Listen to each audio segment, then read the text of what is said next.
بسم الله الرحمن الرحیم.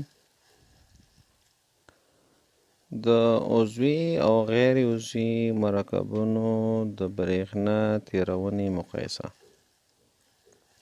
دا فعالیت دی، او په دې فعالیت کې موږ دا ګورو چې عضوي مرکبات او غیر عضوي مرکبات برېښنا تیروي که نه. تیر لیکچر کې موږ یو خبره وکړه چې عضوي مرکبات د برېښنا تیرونې خاصیت نه لري.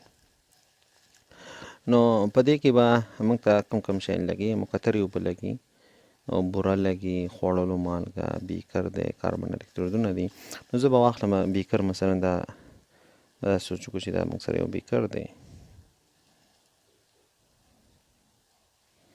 صحیح ده، دا زموږ سره یو بیکر دی،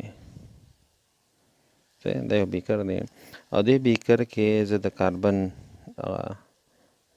چې دی دا پکې ځږدم، کاربن کېږدو، او دا کاربن چې دی دا موږ وصلو د یو بیټرۍ سره. دا بیټرۍ دپاره علامه ده. بیټرۍ کې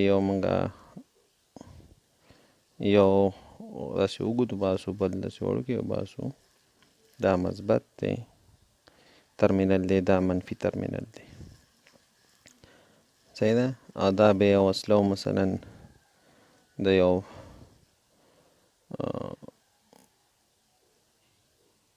کی سره، یو کیلي دلته بټن لګو دی ته، صحیح ده، او بیا دا وصلو مثلا د یو بلب سره، او دا یو تار منګه د بیټرۍ سره وصل کړی، یو د ده سره وصل کړی. دا زمونږ بلب دی. دې کې منګه اول مالګه او بوره اچو، مالګې محلول جوړو په اوبو کې، بیا په دې کې اچو، صحیح ده. نو سوډیم کلوراید 1 والا اچو. نو دلته منګه شی نه دی لګولی، صحیح ده. نو که چېرته دغه محلول زمونږه د برق هادي، نو دا ګروپ چې دی، دا به بل شي، دا به روښانه شي، ګروپ به روښانه شي. که چېرته د مالګې یو بلند محلول چې هادي و، موږ چې کله دا تجربه ترسره کړو، دا زموږ بیتري ده، دا بیتري ده. موږ وګورو دا ګروپ روښانه کېږي. نو دې نه دا معلومیږي چې سوډیم کلوراید یا غیر عضوي مرکب دی، دا که نه سوډیم کلوراید، دا د برېښنا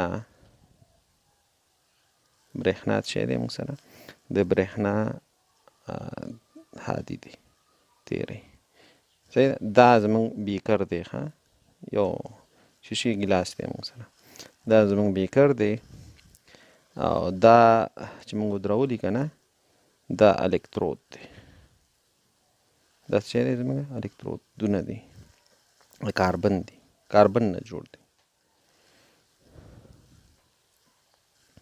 او دا زموږ ګروپ دی، دا کلي ده، او دا میسي تارونه، هلته یې ویلي چې میسي تارونه لګي، میسي تار دی. نو دا به بیا موږ واړو، دې بیکر نه به دا شیان موږ لرې کړو، دا شیان به بلکل صفا کړو، په مقطر اوبو به یې وینځو، بیکر به په مقطر اوبو وینځو، 3 ځلې بیا به یې وچ کړو. بیا به دې کې د بوره به پکې واچو، اوبه پکې واچو، هر یې پکې حل کړو بیکر کې. کله چې دا حل کړه، هغې کې نه بعد به بیا دا الکترودونه پکې ولګو، دا الکترود به پکې ولګو، او به ګورو چې دا ګروپ بیا روښانه کېږي که نه. ګروپ روښانه شو، دې مطلب چې بوره د برق هادي ده، او که ګروپ روښانه نه شو، نو دې نه دا معلومیږي چې دا بوره چې ده دا د برق یا د برېښنا هادي نه ده. تاسو به وګورئ چې دا ګروپ چې دی دا ځل به نه روښانه کېږي، د بورې محلول کې به ګروپ نه روښانه کېږي.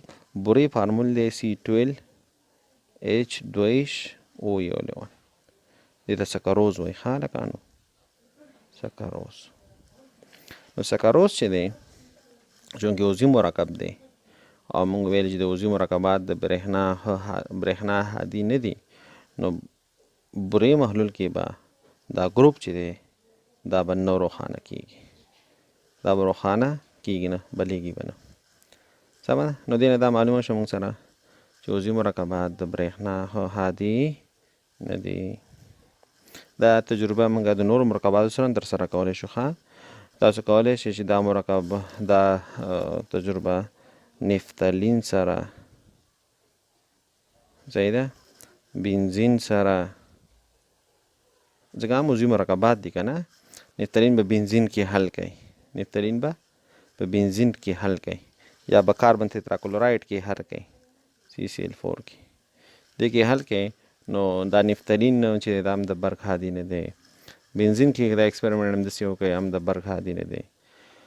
کاربن تتراکلورایډ کې دا تجربه وکړئ، دا د برق هادي نه دی. او که بنزین هم نفتالین کاربن تتراکلورایډ کې بنزین کې حل کړي، نو تاسو به وګورئ چې برق به تاسو سره نو روښانه کېږي. که تاسو تجربه د تیزابو سره وکړئ، H2SO4 سره، ګوګړې تیزابو سره، خوري تیزاب سره، HCl سره، صحیح ده، نو هلته چونکې غیر عضوي مرکبات دي، نو هغې به برق ګروپ چې دی دا به تاسو سره روښانه کېږي. نو دې نه موږ دا نتیجه واخیسته چې عضوي مرکبات مایع حالت کې یا اوبلن حالت کې، صحیح ده، دا د برق هادي یا د برېښنا هادي نه دی.